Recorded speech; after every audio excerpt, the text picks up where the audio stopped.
Génération technologique, bonjour, bonsoir à tous, salut Pierrick. Salut Benjamin. Où sommes-nous aujourd'hui Pierrick?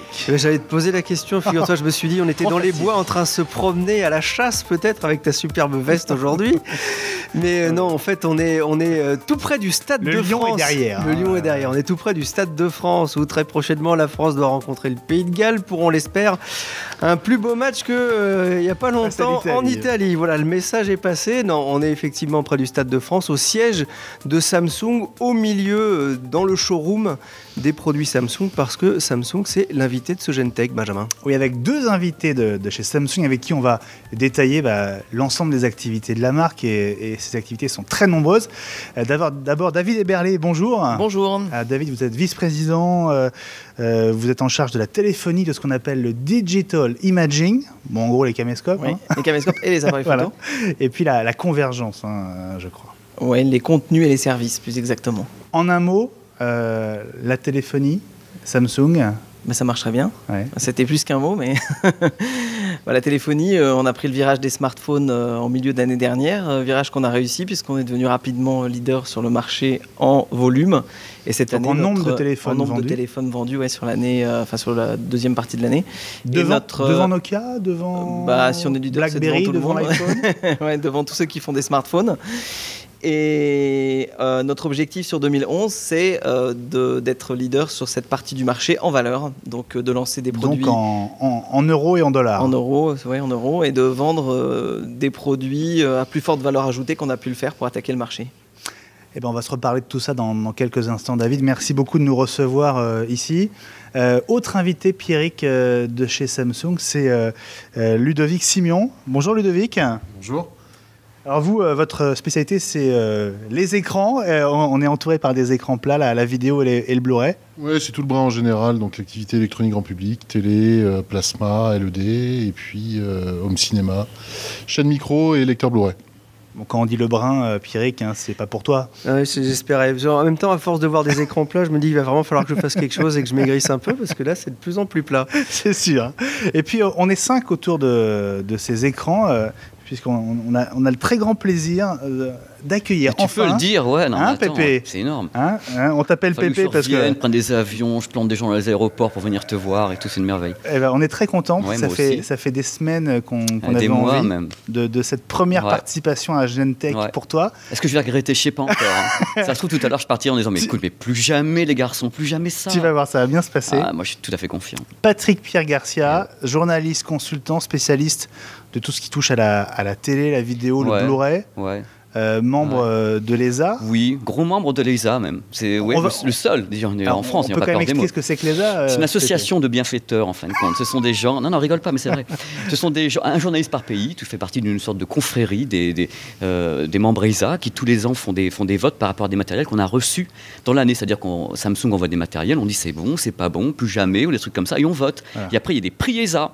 Et le prix ESA, c'est quelque chose de vraiment recherché. Tout le monde se bat pour être avec moi. Tu peux pas savoir. Tu es quand même le seul représentant français au sein de l'ESA. Oui. C'est un peu la voiture de l'année transposée à la high-tech. Eh bien, tu as tout compris. C'est ça. Voilà, pour le dire en deux mots. C'est très marrant à faire.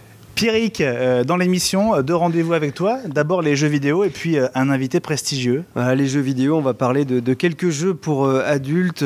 Killzone 3 notamment, qui est déjà sorti il y a quelques semaines. Et puis Bulletstorm, où là vraiment on ne se prendra pas trop au sérieux, avec un jeu spatial particulièrement décapant.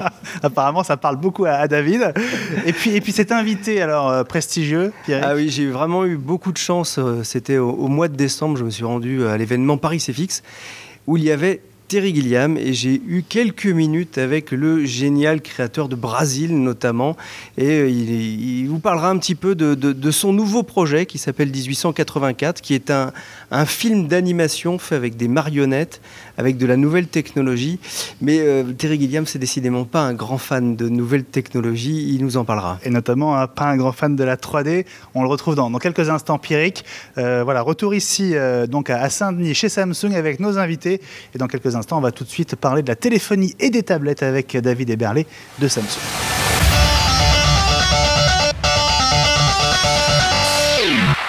Voilà, c'est parti pour Génération technologique. chez Samsung, ici à Saint-Denis, avec donc nos deux invités, et notamment David Eberlé, le vice-président de Samsung France, chargé de la téléphonie, de l'imagerie numérique, et on va parler français, et de la convergence. Alors, le premier point qui nous intéresse, David, c'est évidemment la téléphonie et les tablettes. L'actualité la plus récente, alors on va commencer par la Galaxy Tab. Puisqu'on est revenu de Barcelone, du Mobile World Congress il y a quelques semaines. Cette Galaxy Tab grand format qui arrive. Oui. Alors, elle arrive quand? Et puis, faites-nous envie un petit peu. Alors, elle arrive dans les semaines qui viennent. Là. On va la lancer normalement début avril. Ouais. C'est un produit qui a une taille d'écran importante, puisqu'elle est en 10 pouces, un peu plus de 10 pouces, 10.1. Contre 7 pouces pour le, contre 7 pouces le pour premier modèle. Précédent produit, oui, tout à fait. C'est un produit donc très communicant Wi-Fi 3G+, avec la nouvelle interface Google à l'intérieur, Honeycomb, avec un capteur, un appareil photo 8 millions de pixels. Enfin, c'est un très bel objet technologique, c'est le cas de le dire, avec tout ce que Samsung sait faire de mieux incorporé à l'intérieur. Qu'est-ce qui vous a incité à agrandir la tablette alors que pas mal de gens disaient à propos d'une certaine tablette concurrente qu'elle était un petit peu trop grande finalement pour pouvoir la trimballer partout? Alors non, on n'a jamais dit qu'elle était trop grande, on a juste dit que c'était des usages différents. Donc en l'occurrence, on a un usage pour un produit 7 pouces et on va de toute façon conserver cette taille puisqu'on va continuer à commercialiser la Galaxy Tab 7 pouces. On va même lancer une déclinaison Wi-Fi only. Donc et puis seulement Wi-Fi, donc qui ne sera pas 3G. Oui, tout à fait. Donc qui sera un peu moins cher? Qui sera un peu moins cher, oui. Et qui sera commercialisé. On n'a pas encore véritablement fixé, mais qui sera quasiment 200 € de moins que ce qu'on peut trouver aujourd'hui en retail, en retail ou chez les opérateurs, en produits nus, c'est-à-dire non subventionnés. Donc concrètement, ça la mettra à combien là dans la zone aux alentours des 400-450 €. Donc hors forfait, il n'y aura plus de forfait puisqu'il n'y a plus de 3G. Exactement. Bravo Benji, bien joué. De la même manière que vous achetez une télé ou un caméscope, vous la payerez comme dans la zone des 400-450. Donc on va continuer également donc, sur cette voie en 7 pouces, mais on a souhaité développer du 10 pouces parce que c'est un usage différent. En fait, le 10 pouces est plus un usage home, donc à la maison. C'est quelque chose qu'on va moins trimballer avec soi partout, c'est un petit peu plus encombrant naturellement. Et ça touche, il y a un recouvrement des cibles, mais qui est assez partiel finalement. Donc on va élargir la gamme de cette manière. Il faut rappeler juste que l'iPad fait 9,7 pouces, donc 10,1 vous êtes légèrement plus grand. Un chouïa, ça se voit presque pas. Ça se voit presque pas. Android 3.0, donc cette fameuse prochaine version qui est la première taillée pour les tablettes. Oui. Alors qu'est-ce qu'elle apporte concrètement et en quoi est-ce que c'est plus intéressant d'utiliser une tablette sous Android 3.0 qu'un iPad? Alors, une tablette sous Android 3.0, déjà, Android 3.0 était conçu pour les tablettes. Donc, les ingénieurs de Google ont fait en sorte que tout ce qu'on va pouvoir utiliser sur une tablette, à savoir en premier lieu l'écran tactile, soit extrêmement fluide et très rapide. Donc, on a à l'intérieur, cette version Honeycomb ou 3.0 fonctionne avec un processeur double cœur qui permet d'avoir une très grande vitesse d'exécution, qui permet d'aller browser sur Internet de manière très rapide. Naviguer, pardon. Je fais la traduction, David. D'aller très rapidement sur Internet, de trouver immédiatement en quelques clics tout ce qu'on cherche. Également, cette version va permettre de bénéficier de tout l'environnement Google de manière très optimisée, ce qui n'était pas forcément le cas sur d'autres tablettes, y compris même notre Galaxy Tab 7.0. Dans la version précédente, puisqu'on était sur la version précédente d'Android, qui elle n'avait pas été designée pour les tablettes, qui fonctionne très bien parce qu'on l'a adapté, Samsung l'a adapté pour que ça fonctionne très bien. Vous avez mis une couche de logiciel par-dessus. Voilà, on a mis une couche de logiciel par-dessus, alors que sur cette version-là, c'est la version brute de Google. Android 3.0. Voilà, on n'a rien changé et on a donc l'expérience ultime délivrée par Google. Mais donc, il y a une grosse différence pour l'utilisateur entre Android de la 7 pouces quand elle est sortie et l'Android de la 10 pouces qui va arriver? Alors, je ne sais pas si l'Android en lui-même fait une très grosse différence, mais déjà, le processeur fait une différence, puisque vous avez une rapidité d'exécution qui est bien supérieure. Et également un accès au niveau Android Market à des applications qui vont être sizées et qui vont être pardon, c'est dur, hein. qui vont être développées. Et encore, on n'a pas droit au coréen, on a de la chance. Dimensionnées. Qui vont être dimensionnés spécifiquement pour cette taille d'écran et pour ce navigateur. Android Market, c'est l'équivalent de l'App Store, hein, pour parler clairement. Oui, tout à fait. Et donc les développeurs, aujourd'hui, ont reçu déjà depuis un certain temps le cahier des charges pour pouvoir développer sur ce format et donc développer des applications qui marchent spécifiquement avec cet OS. Donc 450 €, ça pour la 7 pouces début avril. Oui. Hein, c'est ça? Tout à fait. Oui, en version Wi-Fi seulement. Wi-Fi. Et la tablette 10 pouces? Alors pour l'instant, le prix est non communiqué. On est encore en train de le travailler. On est en dernier round final, mais il sera compétitif. Il sera compétitif, c'est-à-dire de manière à rivaliser avec les tablettes de cette taille sur le marché. Alors il y a 15 jours, Apple a lancé l'iPad 2 et l'un de vos vice-présidents coréens a effectué une autocritique assez rare dans votre industrie. Apparemment, il était prêt à remettre la Galaxy Tab sur l'atelier des laboratoires pour revoir notamment son épaisseur et son prix.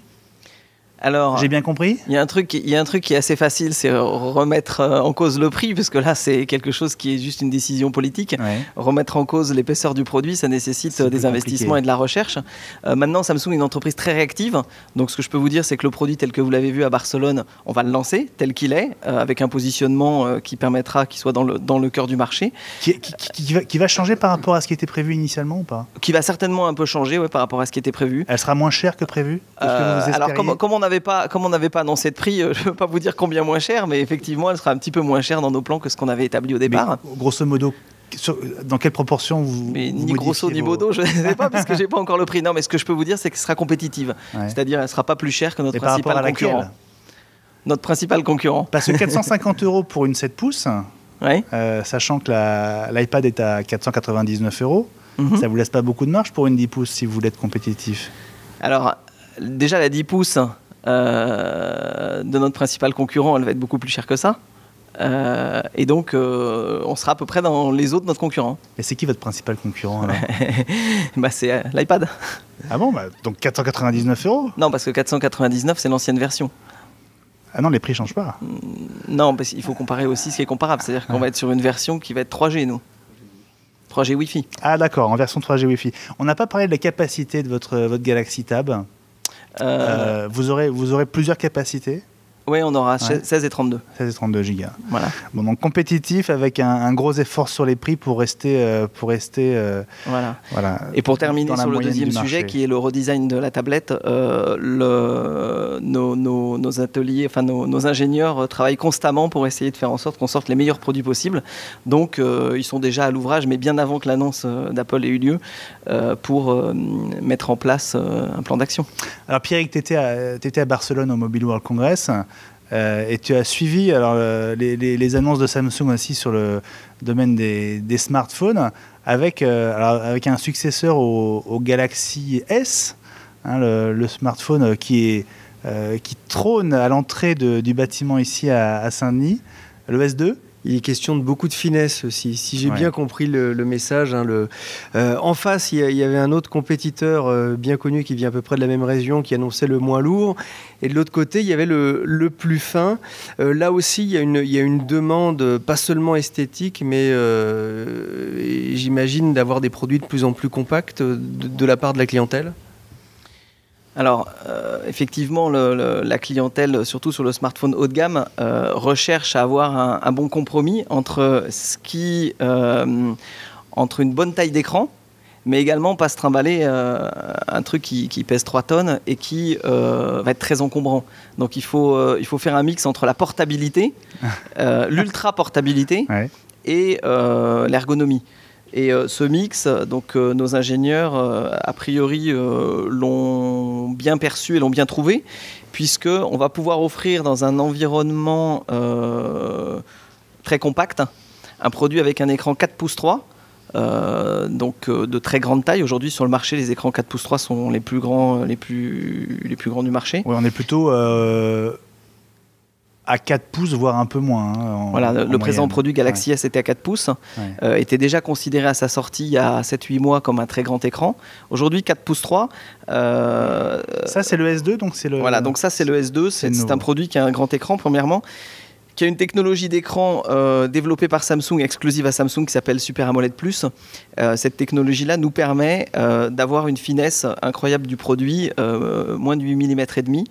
De par la finesse des composants qu'on met à l'intérieur et cette technologie Super AMOLED Plus. En dehors de la finesse, cette technologie Super AMOLED nous permet d'avoir une résolution et une pureté de l'image assez impressionnante. Donc, je ne vais pas vous faire la démo avec la caméra parce que ça ne rendra rien, mais d'ici quelques semaines, vous pourrez voir ça en point de vente avec des produits de démonstration, ce sera assez impressionnant. Et puis en termes de puissance aussi, à l'intérieur, ça fait partie de ce qui se fait de mieux, à la fois au niveau du capteur et du processeur. Alors, la caractéristique du produit, c'est d'avoir intégré dans cette... dans ce, on va dire, cet habillage extrêmement fin, toutes les dernières technologies. Donc j'ai parlé de l'écran, mais également un processeur double cœur, donc qui va très très vite. Également de fabrication Samsung, qui va être vraisemblablement, en tout cas à sa sortie, le plus puissant du marché. Vous avez un peu surpris tout le monde avec ce processeur d'ailleurs à Barcelone. On a essayé. Ouais. Parce que beaucoup de marques se sont dirigées plutôt vers Nvidia avec le Tegra 2 par exemple. Vous avez fait le choix d'un processeur maison. Dans la mesure où on a la technologie en interne, on essaye d'utiliser cette technologie, surtout lorsqu'en l'occurrence, là, a priori, elle est un petit peu plus puissante, sachant qu'en termes de supply, enfin de livraison sur la deuxième partie de l'année, l'année dernière, on a connu, nous, ainsi que l'industrie, des difficultés à fournir des smartphones du fait de la pénurie d'écran. Et ce qui est prévu, c'est que sur la deuxième partie de l'année, il y aura des grosses pénuries liées aux composants, et notamment au chipset double cœur. Donc, c'est-à-dire concrètement, vos concurrents ne pourront pas fournir les quantités dont vous auriez eu besoin? L'intégralité de l'industrie, de toute façon, les sous-traitants comme Nvidia ou autres vont se retrouver certainement un petit peu à devoir peiner en termes de livraison. Ça dépendra de l'explosion du marché. Ça pourrait être le nôtre aussi parce qu'on ne sait pas exactement comment ça a explosé. Mais toujours est-il que nous ne dépendrons sur ce produit-là que de nous-mêmes, ce qui est déjà un avantage. Et en dehors donc de ce processeur et de l'écran, on a intégré également à l'intérieur un capteur 8 millions de pixels. C'est ce qui se fait de mieux aussi aujourd'hui. Voilà. Et le produit filme également en HD. Donc on a toute une palette de caractéristiques et de records en fait, qui intègrent ce nouveau téléphone. Ce qui en fait aujourd'hui un des candidats on va dire, à un beau succès sur la partie très haut de gamme. Ouais, c'est ce qui va vous permettre justement...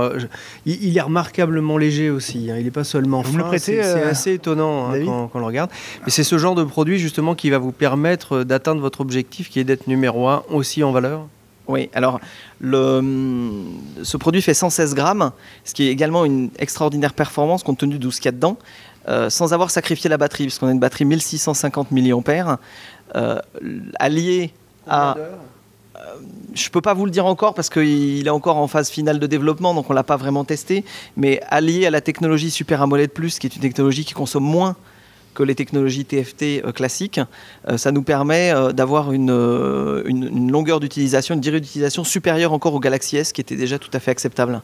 Donc je ne vais pas vous dire de chiffres parce que je ne les sais pas encore, mais ça devrait être plutôt bien. Sachant que ce produit également intègre un lecteur de micro SD, ce qui permet de transférer ses contenus facilement d'un appareil à l'autre, plus la technologie AllShare développée par Samsung qui permet d'aller voir du contenu d'un téléviseur sur son écran ou l'inverse. Disponibilité, David, de ce Galaxy S2 ? Alors la disponibilité, on envisage début mai. Début mai. Et le prix aujourd'hui hors forfait ? Pareil, là c'est un petit peu difficile encore à déterminer, mais vu d'aujourd'hui, sachant que c'est encore à affiner, on est dans la zone des moins de 600 €, mais pas loin. C'est encore à affiner. Merci beaucoup David, vous restez avec nous pour la suite de l'émission. On se retrouve plaisir. dans quelques instants avec Pierrick pour l'actu des jeux vidéo.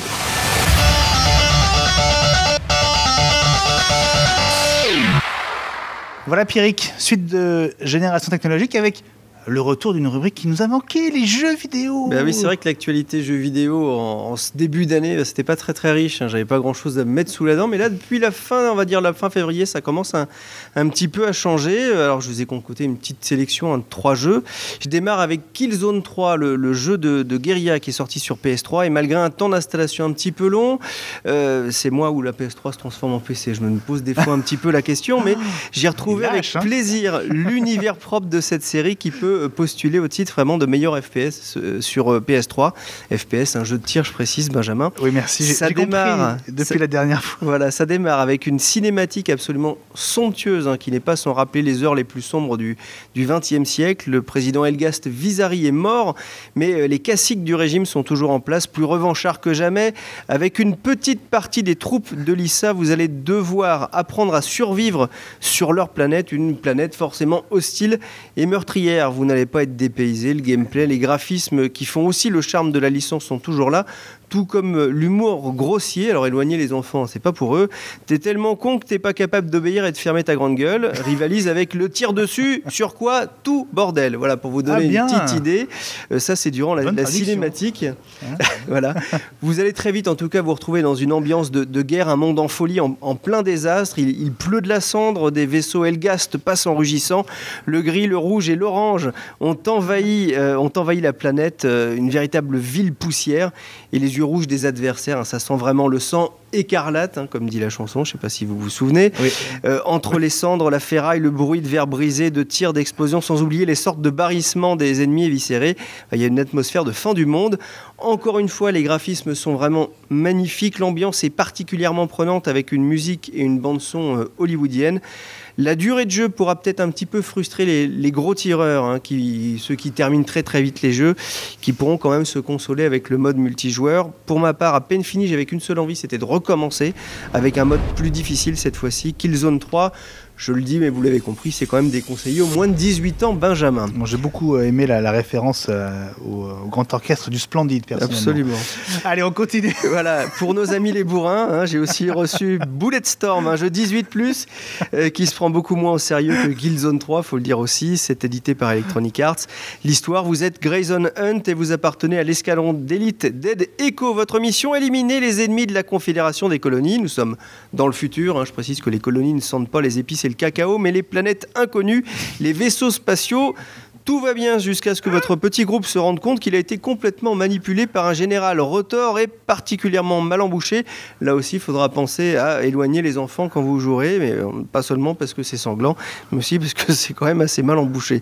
Alors c'est vrai qu'il a un petit nom qu'on pourrait bien donner à la place du jambon, qui s'appelle Sarano. Alors ce groupe de Dead Echo, ils deviennent des hors-la-loi, des pirates de l'espace. On passe assez vite sur le scénario où il est question d'honneur bafoué et de vengeance. Bulletstorm, c'est avant tout un gigantesque défouloir. Le jeu à prendre en main rapidement quand votre chef de service vous a pris la tête ou vous venez de vous faire plaquer par votre copine. Ça ne va pas régler vos problèmes, mais après, promis, vous allez vous sentir bien mieux. Voilà, c'est un jeu de tir avec donc quelques phases bien sympas comme l'attaque du vaisseau du général Sarano depuis une tourelle de votre soucoupe pirate. Très vite, vous vous retrouvez aussi armé d'une sorte de lasso. Alors ça, c'est génial. Ça vous permet d'éliminer de façon rigolote et spectaculaire tous les ennemis, les autochtones, les sbires de Sarano que vous allez pouvoir transformer en Quen. Vous allez pouvoir mettre vraiment la main aussi sur le fusil pacificateur, le démembreur, le lacérateur, le pulvérisateur, l'éventreur et j'en passe. Plus vous êtes original quand vous faites trépasser les ennemis, plus vous gagnez des points et plus vous pouvez améliorer votre armement. Vous l'avez compris. Là aussi, Bulletstorm ne va pas réconcilier Nadine Morano avec le jeu vidéo, mais c'est vraiment drôle et défoulant et ça dure pas trop longtemps non plus, malheureusement. Allez, le troisième. Le troisième, voilà, pour rester dans le dur, dans la sueur et les muscles saillants, quelques mots de Fight Night Champion, nouvel opus de la série de boxe, là aussi chez Electronic Arts. Vous avez peut-être essayé la boxe sur Wii, toi Benjamin, je suis sûr que tu as fait ça sur Wii avec tes enfants, sur Kinect. J'ai pas essayé encore. Généralement c'est rigolo, c'est sympa, ça fatigue bien, vous avez mal au bras quand c'est fini. Oubliez tout ça avec Fight Night Champion, vous allez juste vous muscler les doigts, mais préparez-vous à une baffe visuelle, un crochet esthétique, un uppercut d'émotion, un direct olfactif, ça donne presque envie de prendre les gants tant les graphismes approchent de la perfection. La modélisation des boxeurs, le sang, la sueur qui vole, ça m'avait déjà bluffé dans Fight Night Round 4, qui était l'opus précédent, mais là, c'est vraiment le niveau championnat qui apporte quelque chose de plus. La boxe, là, vous verrez, c'est aussi de la danse, et si vous ne jouez pas, vous pouvez vous contenter de regarder comme vous regarderiez un match par exemple sur Canal+. Il n'y a pas vraiment de changement pour le gameplay avec le système où on contrôle les coups avec les sticks, il n'y a pas besoin d'appuyer sur des boutons. Les combats sont loin d'être faciles, vous avez le choix entre 50 vrais boxeurs sous licence, mais donc je le disais, la grande nouveauté, c'est le mode champion scénarisé au cordeau qui va vous envoyer dans les cordes. Vous incarnez le boxeur André Bishop, vous êtes sur la voie de la fortune, du succès, tu sais, l'argent, les filles, les belles voitures. Bah non, je vais pas taper, je vais pas te taper, Pépé, t'inquiète pas. Et enfin, donc ça dérape direction la prison, le retour sur le ring à la Rocky pour remonter la pente face à un milieu de la boxe pas vraiment blancheur persil. Voilà, en tout cas, Benjamin, 3 bons petits jeux à offrir à votre console pour bien vous amuser entre grands, parce que là c'est du 16+ aussi, donc les enfants, vous leur laissez la Wii, et puis avec votre PS3 et votre Xbox 360, vous vous amusez un petit peu. Ça fait du bien, Pierrick, de te retrouver avec les jeux, avec des jeux fleuris comme ça. Moi, j'ai beaucoup aimé le Général Serrano, personnellement. Hein, tu m'en mettras une tranche. Allez, on se retrouve dans quelques instants avec Patrick Pierre Garcia pour aller tout savoir sur l'actualité et les derniers développements en ce qui concerne le Blu-ray, la 3D, bref, tout ce qui se lit sur une télé. A tout de suite.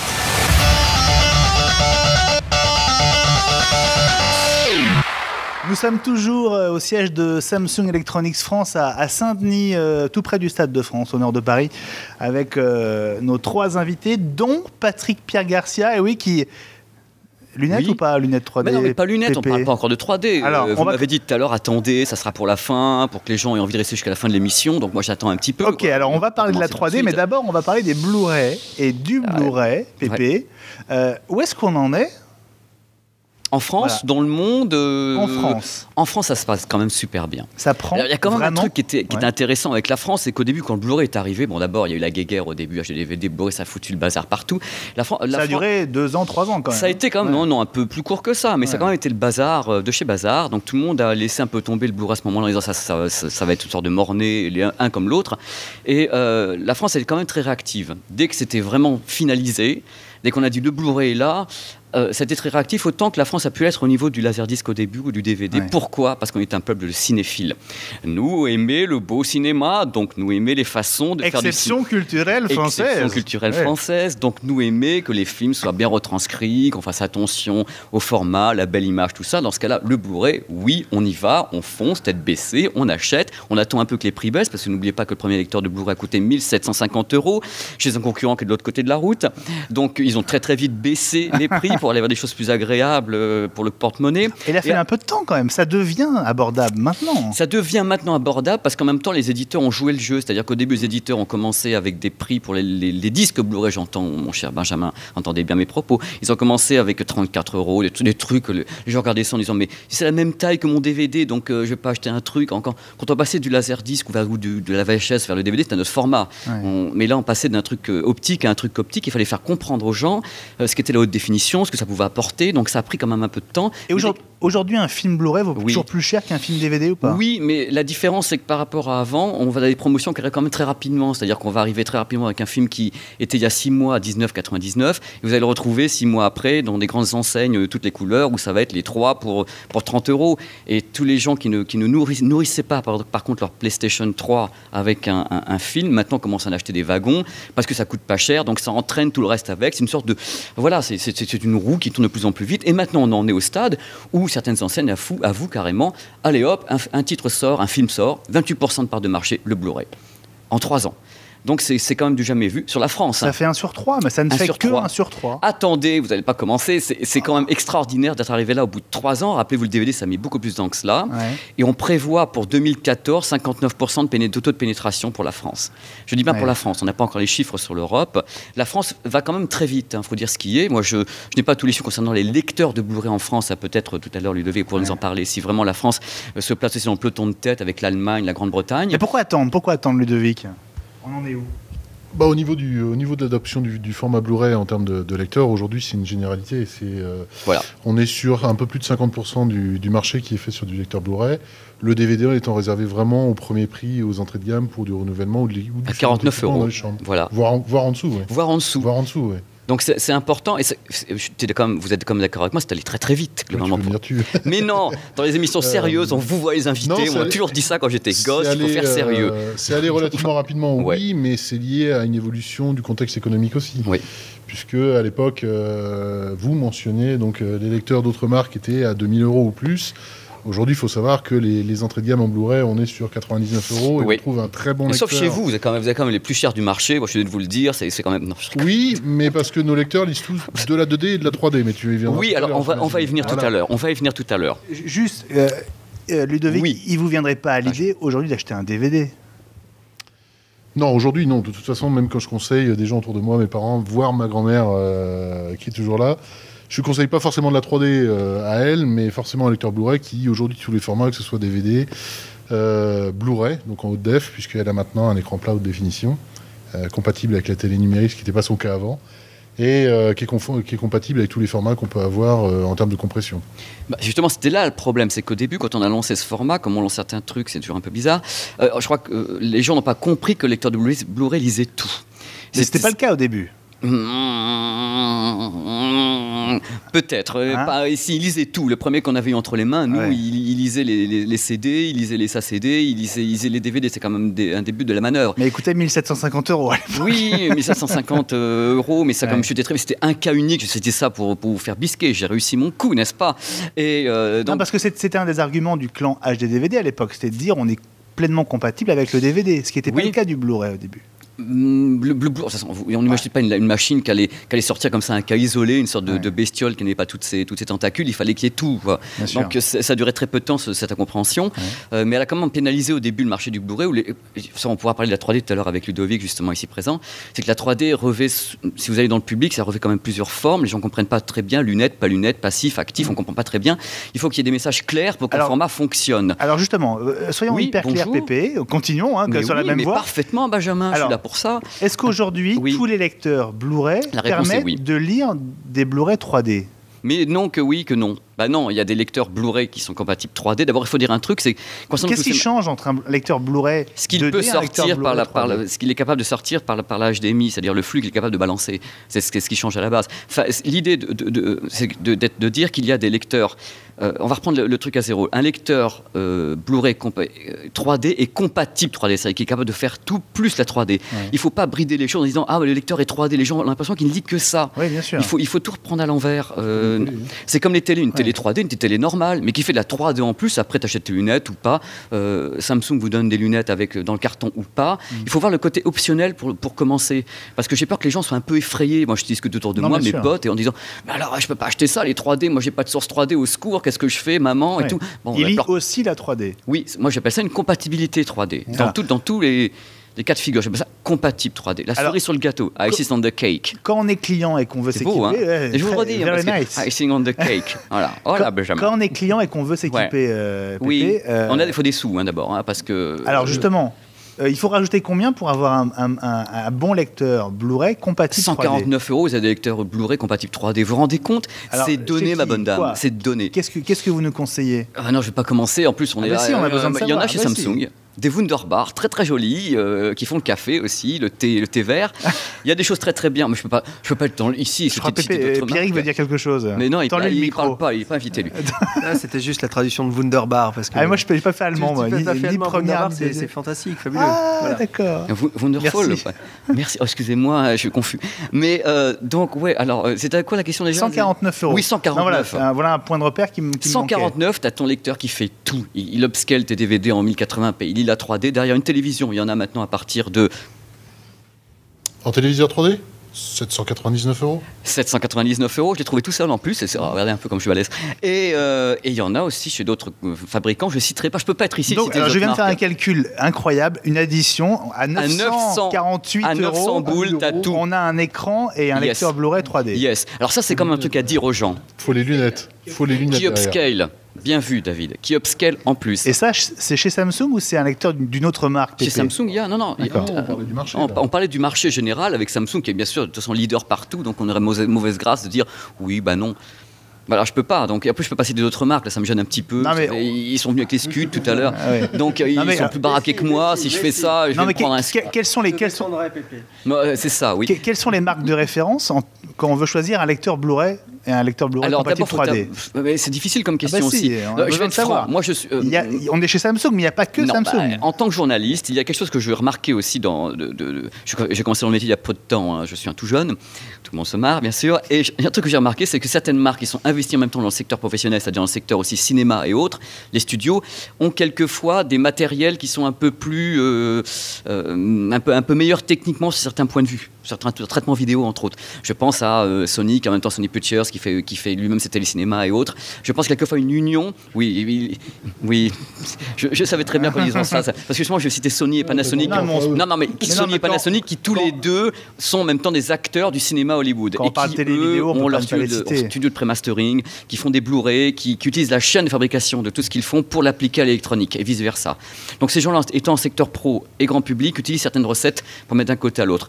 Le premier lecteur Blu-ray Panasonic était déjà très bien foutu, c'est-à-dire qu'ils n'ont pas eu besoin de faire beaucoup évoluer les choses. Il y avait directement un traitement vidéo ahurissant. Il y avait tout dedans déjà. D'autres marques ont dû suivre à un moment donné. Et je ne parle pas de Samsung. J'ai pas envie de tape pas petit, moi tout mignon. Et donc là, on parle des Voilà. entrées de gamme. Qu'est-ce qu'on gagne à aller chercher un modèle plus haut en gamme? La rapidité de la Pour le mécanique, Blu-ray quelquefois 3D. l'audio, surtout l'audio, certains modèles très haut de gamme qui sont sortis par des marques comme Yamaha, Denon, Onkyo, sont des modèles qui ont des sorties audio avec une qualité audiophile, SACD et autres. Donc les gens peuvent monter en gamme de ce côté-là, avoir une interface beaucoup plus jolie, avoir en même temps plus de possibilités au niveau du hub, c'est-à-dire le côté rassembleur du lecteur de Blu-ray. Mais je pense vraiment qu'entre 100 et 149 €, on a des produits formidables qui coûtaient le double ou le triple il y a 2 ans. Donc ça va aller super vite, Ludovic. Non, juste que tu oublies le facteur primaire d'achat dans l'électronique grand public, qui est le design. Oh, mais c'est... Et sur lequel la justification du prix se fait pas mal. Alors, dans toutes les vous marques, dites ça- encore vous une dites fois, ça- chez nous, mais dans toutes les marques. Vous dites ça, Ludovic, pour le Cube notamment, qui est sorti chez vous. Non, je dis ça en général, en termes de justification, puisque c'est là votre question. Le design est un vrai facteur de montée en gamme. Aujourd'hui, on est sur des lecteurs non plus façon platine comme les DVD à l'époque, mais on est sur des lecteurs qui ont l'épaisseur de la télé, qui s'accrochent au mur directement. Donc ça, c'est aussi des produits où l'évolution technologique et la miniaturisation dont parlait David tout à l'heure par rapport au téléphone, c'est vrai sur l'ensemble des devices électroniques. Et arriver à mettre l'ensemble d'une électronique Blu-ray dans un ensemble de 28 mm d'épaisseur, ça a aussi un coût de fabrication et donc un coût de revente. Je suis entièrement d'accord. Ils sont de plus en plus fins, de plus en plus jolis. C'est pas une usine à gaz, c'est une usine à gaz, mais ça se voit moins. Mais C'est vrai que le aujourd'hui, design compte beaucoup. Quand on a une télé, un écran plat et qu'on veut y associer un lecteur Blu-ray, un Blu-ray qui s'accroche au mur, Si, il y en a un vous en avez chez dans la... Sharp. Il y en a un chez Sharp. Bah, tu m'obliges à le dire. Je voulais Est-ce qu'il y pas en a un moi chez vous l'ouvrir. ou il y en a un mais, chez vous Oui, alors ça, Le cas n'est pas là, parce qu'il Voilà. est présenté comme ça, mais Ouais. vous en avez un juste là. Il s'accroche au mur, celui-là aussi. Ouais. Donc Mais il faut s'accroche des vis plus grosses que derrière celui de la Sharp, télé donc, pour ne pas le voir, ou c'est quoi l'idée? C'est de le Non, cacher sous en dessous le télé, oui. Et par exemple, ça, c'est pas 149 €. Non, c'est un produit de montée en gamme dont on parlait donc tout à l'heure. on est à combien là sur Alors ça, c'était un produit de la gamme 2010, donc qui va être changé là, mais sur son modèle, sur son équivalent sur cette année, on sera sur des à peu près le double. Donc 300 €. 300 €. Sharp 499. Donc, voilà. D'accord. Donc celui-ci est moins cher, il n'y a pas de problème. CQFD. CQFD. Ah. Non, bah, je vais me faire tuer après, mais enfin, Non. je suis habitué. Moi, gentil, moi, pas taper. Merci beaucoup, Pépé. Mais c'est moi. Tu restes avec nous parce que l'émission n'est pas Je finie. sais pas, parce que moi, je suis à l'heure. C'est très cher, mais 100 minutes. Hein, donc On est aussi à l'heure, justement. Donc, voilà. Et comme on est à l'heure, on va retrouver un monstre du cinéma que tu adores. Ah, j'adore Terry Hein Gilliam. Moi, les Monty Python, Les j'étais Monty fan. Python. Voilà. C'est énorme, Pierrick. J'étais fan. Tu as eu la chance de passer quelques minutes avec Terry Gilliam. Oui, c'était l'un des événements du festival Paris CFX qui s'est déroulé à la fin de l'année dernière. C'est vraiment le grand rendez-vous international de la création numérique. Un rendez-vous, c'est vrai, surtout pour les professionnels. Il y avait quand même pas mal de monde dans la salle pour assister à ce grand rendez-vous. Pas seulement donc, pour voir des longs métrages, pour voir des documentaires, par exemple, ou des fictions, mais c'est vrai surtout pour voir Terry Gilliam. Vraiment les passionnés passionnés de cinéma ne pouvaient pas se manquer ce grand rendez-vous. Le génial Monty Python présentait en effet 1884. Alors c'est un long métrage d'animation qui n'est pas réalisé par lui, mais par Tim Olive, et c'est Terry Gilliam qui est le producteur, c'est lui qui finance. Un film d'animation à l'ancienne, il a véritablement craqué, vous allez l'entendre, il va vous raconter ce qui lui a plu dans ce projet, un film d'animation à l'ancienne, mais en 3D avec des marionnettes, et avec cette question, à quoi ressemblerait un film d'effets spéciaux s'il avait été réalisé en pleine révolution industrielle, donc en 1884. C'est pas forcément une référence 100 ans avant au livre d'Orwell. Donc j'ai eu la chance effectivement de le rencontrer. Terry Gilliam, vous allez le voir, très taquin pour parler de ce projet franco-britannique, pas comme les autres. Il y a une équipe d'Angoulême qui travaille sur ce projet qui est spécialisé dans la 2D et la 3D. Mais aussi donc pour évoquer justement la 3D. Il ne fait pas vraiment partie des enthousiastes. Vous allez écouter tout ça. The idea is a science fiction movie that's sort of a science fiction James Bond movie that takes place in the 19th century. And so the world of 19th century science fiction is far more extraordinary than the world of science fiction that we live in. It's really interesting. It's about the 19th century writers, Jules Verne. I mean, their ideas of what the future was going to be like is far more interesting than the reality that we live in. You seems like a child with this movie, it's true? Yes, I mean, it's important that people remain children as long as they live. I mean, if you lose your child element, I think it's time to die. This movie works on many levels because children will see it because it's like the toys that they can play with and imagine, and adults can see it because it's very clever, it's very intelligent, it's very funny, and so it works on many, many levels. But dogs don't like it. Dogs, I don't know why. Dogs just have failed. We've been trying to sell this thing to dogs for many years now, trying to raise money from dogs, and we haven't raised a penny from dogs so far. It reminds me of the movie of Miyazaki. Miyazaki, which, yes, but it's more, I think it's more peculiar, more interesting, and more, I don't know what the word in French is. In English, it's quirky. There's more humor in it, I think. And it's also, I think, it's actually bigger than Miyazaki's world. I think the scale of this world is gigantic. It's extraordinary. For you, 3D, it's a revolution for the cinema? No, it's just a way of selling television sets. It is. That's what it really is. 3D is not about movies. It's about how do you sell people new television sets. So 3D television sets are what it is about. And this we must tell the world, that all the people going to 3D movies are only helping the television manufacturers sell more television sets. And you like to see 3D film or not? No. Because well, in 3D films there's no white. So the contrast ratio from black to white is very much reduced. So the idea, what's interesting about 3D films, they're trying to create more depth. Depth is created by contrast, and they reduce the contrast because you're wearing dark glasses. So they then have to spend hundreds of millions of dollars to give the contrast and the depth back in 3D forms. No, I'm not expecting 3D to last more than another 5 or 10 minutes. J'ai perdu un peu le fil.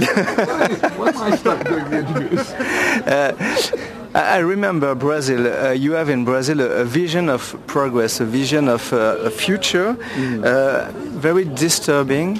You're a quiet man, or you're a worried man? No, I was just being a documentary filmmaker. That's what the world was like then. Nobody noticed. Now the world looks like Brazil and behaves like Brazil, but it was always like that. You're not a connected man? Connected? Yes, with computer, a geek. What we call a geek now? No, I have a computer and I spend more time on it than I should. I like the access to a lot of information, but I don't tweet and I don't look at Facebook, and I think the real world is far more interesting. Voilà un peu de patience, Benjamin. 1884, Yesterday's Future de Tim Olive. Toi, j'ai pas fait beaucoup de progrès en anglais depuis. C'est meilleur en allemand. Voilà, et produit par Gilliam, sortira normalement début avril. Une histoire donc à la James Bond à la fin du 19e siècle avec des nouvelles technologies de l'époque machine à vapeur. Un film d'animation à ne pas manquer véritablement à la sortie. Un subtil mélange de 007 de Miyazaki et les triplettes de Belleville. Les créateurs ont utilisé énormément de photos de l'époque pour recréer atmosphère et décor donc 1880 à 1900. Et on parlera aussi de la Lune. C'est vraiment de ce que j'en ai vu, des bandes annonces qui ont été montrées lors de Paris CFX, moi, ça m'a emballé, quoi. Et bon, on suivra ça, Pierrick, dans les prochaines semaines. Merci beaucoup pour cette interview exclusive pour Génération Technologique. On se retrouve dans quelques instants. Allez, on va reparler de Samsung et des télés avec tous ces écrans plats qui nous entourent. Ce sera avec Ludovic Simion. À tout de suite.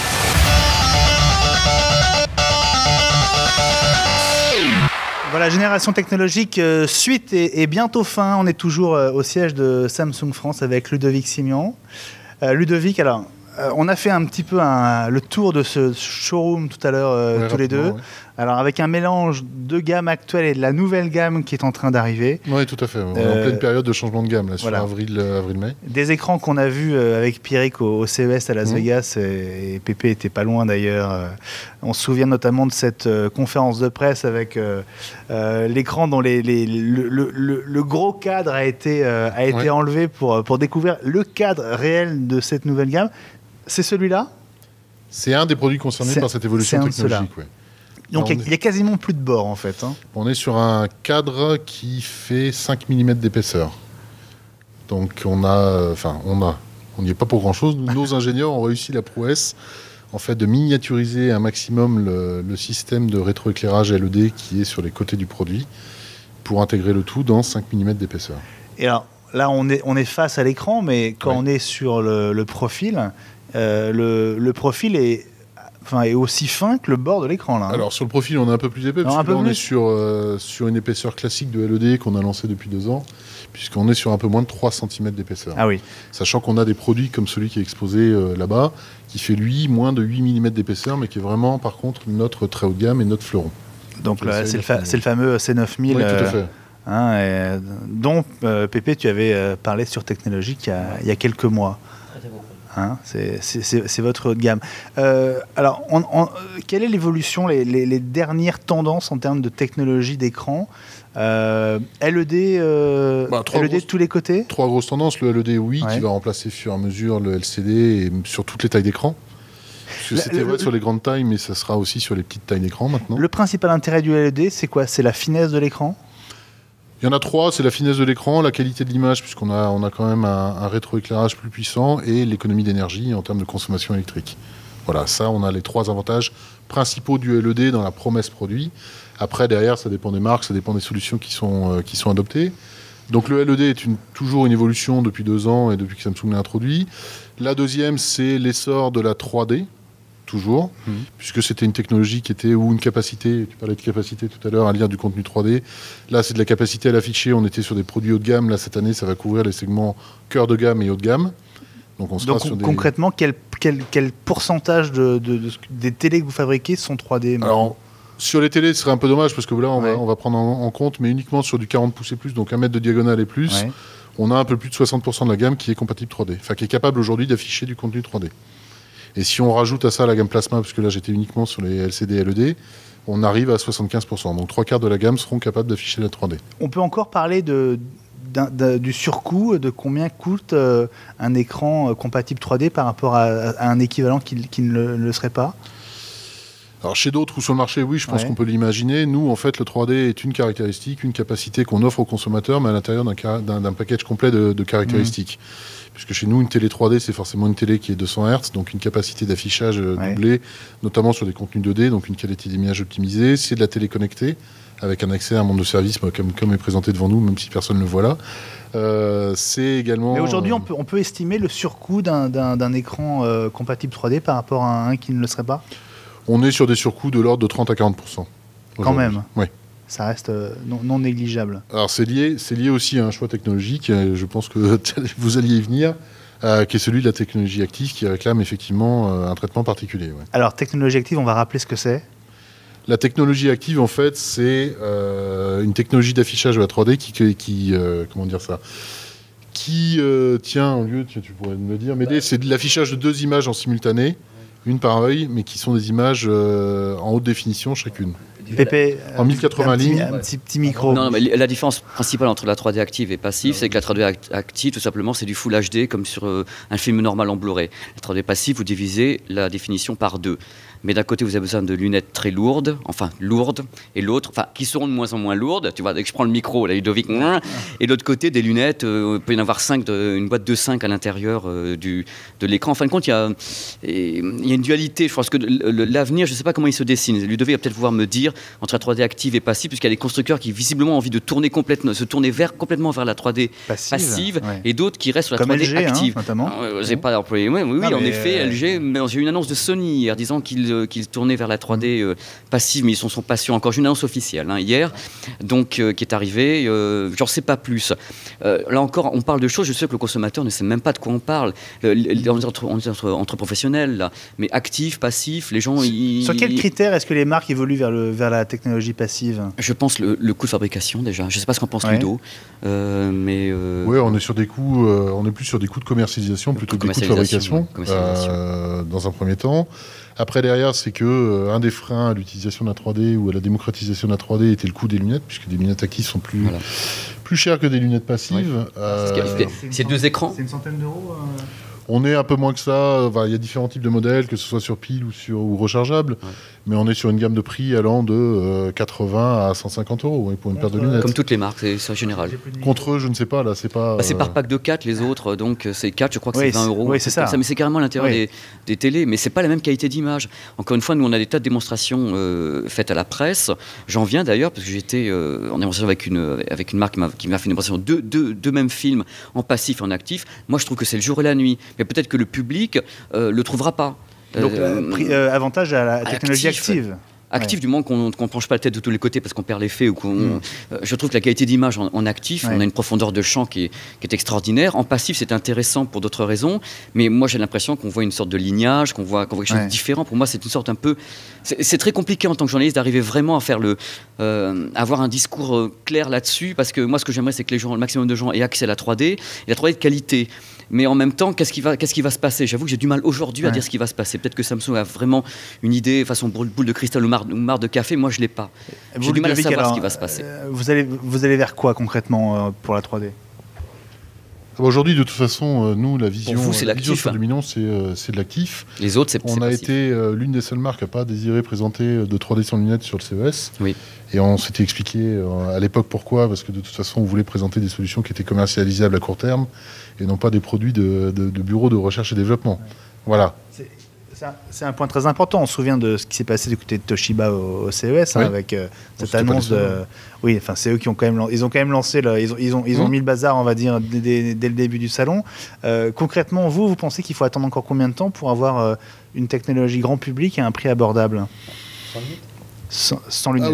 Aujourd'hui, sans lunettes. Alors, Patrick, Pierre Garcia dit 5 ans. 5 ans, oui. Ludovic. Aujourd'hui, on n'a pas de positionnement en termes de durée. On serait parti. Mais vous parlez en année. Non, vous parlez en année. Non, on parle en année, mais aujourd'hui, on ne sait même pas, parce que je dirais qu'aujourd'hui, que ça existe dans un centre de R&D, ça ne veut pas dire que c'est industrialisable. Et le principe de tout produit, c'est d'être capable d'afficher une qualité équivalente sur chaque dalle qui est produite. Or, aujourd'hui, ce n'est pas le cas. C'est le cas sur des toutes petites tailles d'écran, c'est commercialisé au Japon, mais ce n'est pas le cas sur de la grande taille d'écran. Or, la 3D a de sens, tu m'arrêtes si je me trompe, qu'à partir d'une diagonale d'1 mètre, voire au-delà. Sur des tailles minimum, c'est comme la haute définition. Ça n'a pas vraiment de sens. Que ce soit vraiment immersif. La 3D, justement, du fait de cette profondeur qu'on doit obtenir, c'est vraiment que ce soit immersif. Donc il faut que ce soit le plus large possible pour du cinéma. J'entends, on ne parle pas de console. Donc en effet, Ludovic a raison, il faut que ce soit capable d'être fait en série, sur des grandes tailles. Toshiba, en fin de compte, ce qu'ils ont fait, c'est tout simple. C'est pas un coup de bluff, c'est l'histoire de dire, bon voilà, on est là, on montre quelque chose, Sony aussi. Eux, ils annoncent carrément sur l'exercice fiscal... 2011. 2011. Il faut que ça soit sorti avant mars 2012. C'est ça. Moi, je suis d'accord, moi je suis super curieux, je suis le gars, je suis gentil, j'y vais, regardez comme c'est beau, mais vous m'en faites combien? Un seul? Bah oui, ça m'intéresse pas, vous me faites 12 palettes, ils fonctionnent bien? Ah bon, on sait pas. Donc moi j'attends, je suis Et curieux. quelle sera l'angle de vision? Enfin, voilà, L'angle de vision, ça dépendra du nombre de couches, parce que ça va de Bien 12 sûr, à 16, il faut être bien devant. Quand on passe d'un angle de vision à l'autre, on paume l'effet 3D. Enfin, pour le moment, il y a plein de problèmes techniques. Et Ludovic a raison, pour le moment, j'estime que ce sont des jolis prototypes, mais ce n'est pas prêt. Mais par contre, le truc qui m'inquiète, c'est que si on parle trop aux gens de 3D sans lunettes, ils vont dire « Mais pourquoi je vais en acheter un avec des lunettes alors qu'il y a 100 lunettes qui arrivent ?» Et là, paf, on bloque tout, et tout le monde s'en va cultiver des courgettes au fin fond de la Dordogne. Et c'est non. Bon. C'est joliment dit. Bon, juste dernier mot sur l'évolution des prix, Ludovic. Ces derniers mois, les prix des écrans ont énormément baissé. Ces dernières années, en général. Oui, années, on va dire. Ouais. C'est quoi le prix moyen de vos téléviseurs aujourd'hui? Prix de vente? Aujourd'hui, Oui. on est sur un prix de vente moyen global marché aux alentours de 480 €.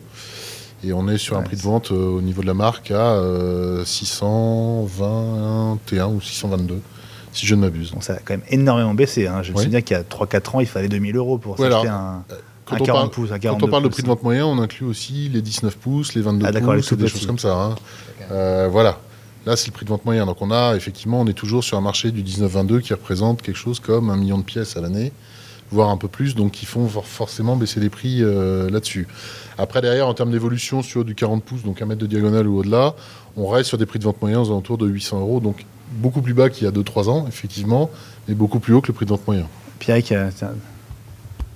Je m'apprêtais à sortir ma calculette, mais globalement, les prix ont été divisés par 2, c'est vrai, en quelques années. Quand on voit ce qu'on pouvait s'offrir pour 1500, 2000 €, qui n'était même pas encore de la Full HD, y compris... Ouais, ça répondait aussi à un besoin du marché, puisque si on se rappelle, il y a 7 ans ou 8 ans, le marché français de la télévision par an peinait à arriver à 4 millions de pièces, et sur 2010, on a fait 8 millions et demi de télé. Et on va encore en faire pas loin de 9 millions cette année. Hein. C'est ce que les spécialistes prévoient, oui.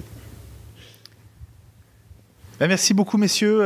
Merci de nous avoir reçus chez vous, David Eberlé, Ludovic Sémion, merci d'avoir participé à l'émission. Pierrick, avant de nous quitter, un mot pour vous annoncer une bonne nouvelle, c'est la création d'un nouveau rendez-vous. J'ai cru que tu allais nous annoncer que tu allais encore être papa. Tu non, disais ça comme ça. Non, justement, les vrais enfants, je m'arrête à 4, mais on a un enfant en commun qui arrive samedi. C'est le premier journal hebdomadaire en vidéo consacré exclusivement à l'actualité des tablettes. Ça va intéresser David Eberlé. Ça s'appelle Tab 7. Tab 7. En moins de 5 minutes, tous les samedis, vous aurez... Voilà, vous aurez... Fais attention, ils vont nous demander des royalties. Vous aurez le condensé de toutes les infos de la semaine, les rumeurs, les tests des tablettes et des meilleures applis.